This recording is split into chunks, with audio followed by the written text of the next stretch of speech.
Hey everybody, what is up? Welcome back to the channel. Thank you for joining us here today.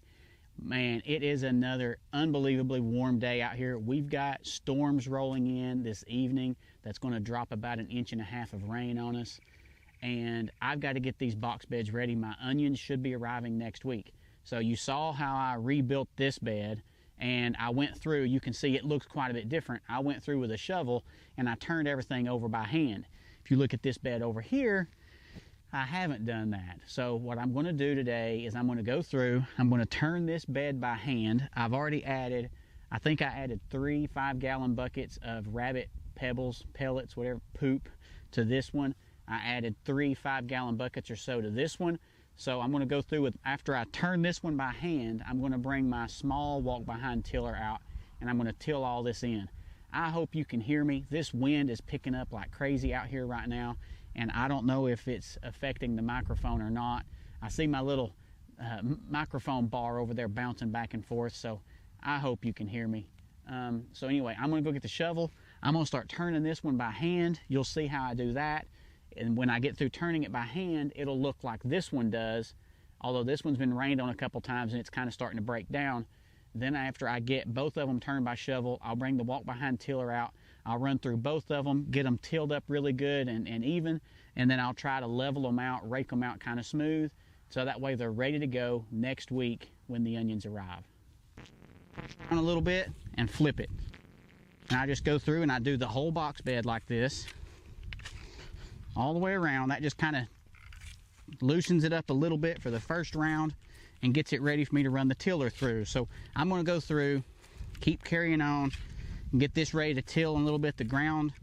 Once I get about 2 inches down, I'm seeing that the soil is still a little damp, so we'll have to see. But with the rain coming in, I really can't wait to till it, because if we get 1.5 inches of rain like they're predicting, then it's going to be a long time before this dries out, and I need to have it ready to put these onions in the ground probably end of next week. We'll have to see. But anyway, I'm going through. I'm just going to keep going on with this. One other thing that's happened around here that you may or may not know about was during the last video, when I wrapped up that video, I realized that my daughter's rabbits were acting a little strange, and I took her, she had a male and a female, Mason and Molly, on the back porch to keep an eye on, and it turns out that it looks like what happened was they had gotten into some moldy grass and had eaten the moldy grass, and that creates a lot of issues in their kidneys and liver. Took them up on the porch, nursed them. They both stopped eating, stopped drinking. We had to basically give them water with a dropper, and we had to hand feed them. And after 3.5 days, Molly just couldn't do anymore. She gave up, she gave out, and Taryn was really upset. So she was actually, when Molly actually passed, Taryn was gone away at a youth church retreat, so she didn't know she had died, although she had an idea that she was probably about to. So Taryn asked me to build a box to bury Molly in the event that she died.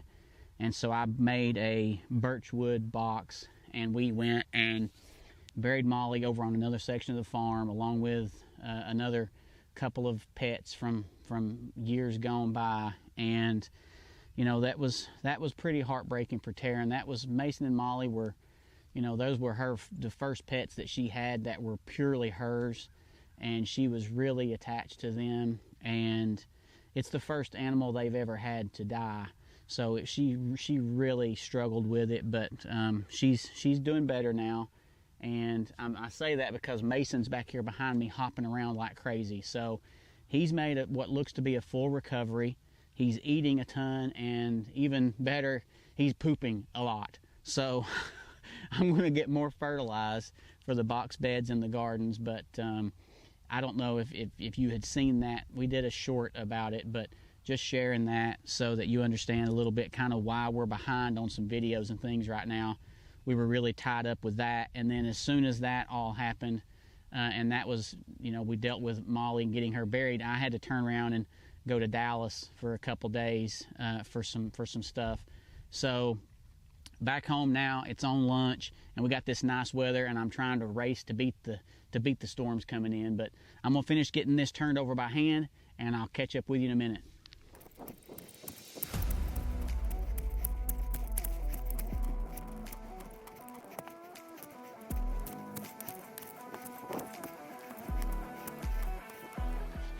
All right, well, wrapping up, oh man, wrapping up this part. Nice little back exercise too. So not that anybody's looking for back exercise, but it's good for you, makes you feel good. You may be sore the next day, but as you can see, this one here, it's weathered for a few days, probably a week now, I guess, since I turned it over. So this one here is really fresh. It's wet. Once I get about 2 inches down, it's pretty wet from the rain we had 2 days ago, I guess. I think it was. Today's Wednesday. I guess we had a rain on Sunday or Monday. I can't remember now. But anyway, so that's ready. I got to look at it and check it. If it's too wet, I can't till it. It'll just clump up. So I need to check it here. And this wind, we got a lot of wind, as I said. This wind will help dry it out some.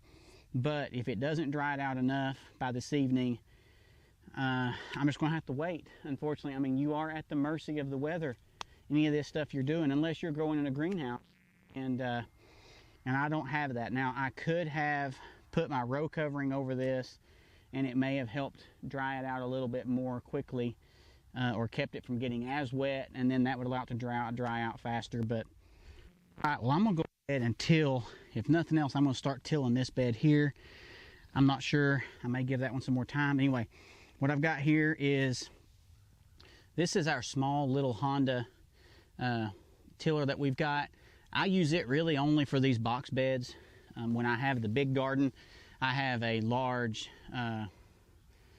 Husqvarna walk behind rear tine tiller. Probably, I mean, I'm gonna guess it may be a 10 horsepower. I'm not even sure exactly, but it's much larger than this. It probably weighs 100 pounds. I mean, this one, you know, this is a one-handed, one unit, and so it's easy to manhandle. I can throw it in here and use it however I want to. But let's get this thing fired up and get started tilling.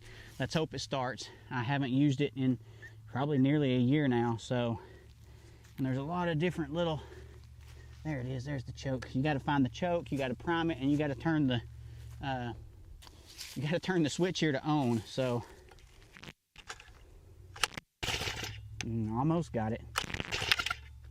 Take it off. There we go. Oh, she's a purring. All right, let's get this thing.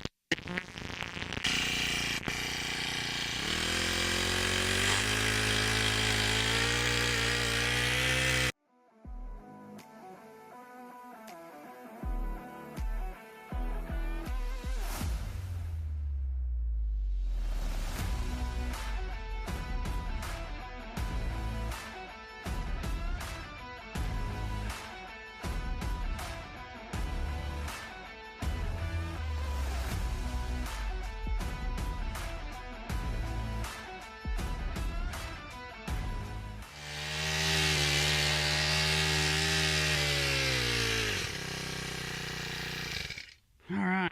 Oh man, look here. There's a Nerf dart. Oh, what about that? Find those things everywhere. Anyway, all right. So that's that part. I will probably end up having to till this again just before I plant the onions. But basically, what I've done here, there's a walnut. Throw that out. There's a stick. And then I usually go through and I look for any big rocks or whatever. Throw them over in the pasture field. But I'm going to go through, I'm going to get a rake, I'm going to rake this out a little bit here, try to level it up. And then I may end up having to do it again before I plant. What is that over there? I don't know if that's rock or what that is. It's a rock. Anyway, all right, so that's it for this box bed. This one next. Normally I would do this with glasses on just to prevent getting hit in the eyes by anything that you're tilling up. I forgot all about it today, and anyway, always be safe. Think about your safety. Wear your glasses, and don't do like me. Anyway, that's it for this bed. I'm going to do the same for this one down here. The wind's picking up even more now, so I'm probably going to go in and get me some glasses. And I'm going to cut this video now because I'm afraid you're not going to be able to hear me if this wind keeps going like it is right now. But that's what we're going to do. We're going to have this ready. When we get ready to plant the onions next week, then I'll make another video and show you how we do that. And if I have to till it again, I'll let you know. But anyway, if not, I wish you a wonderful rest of the week.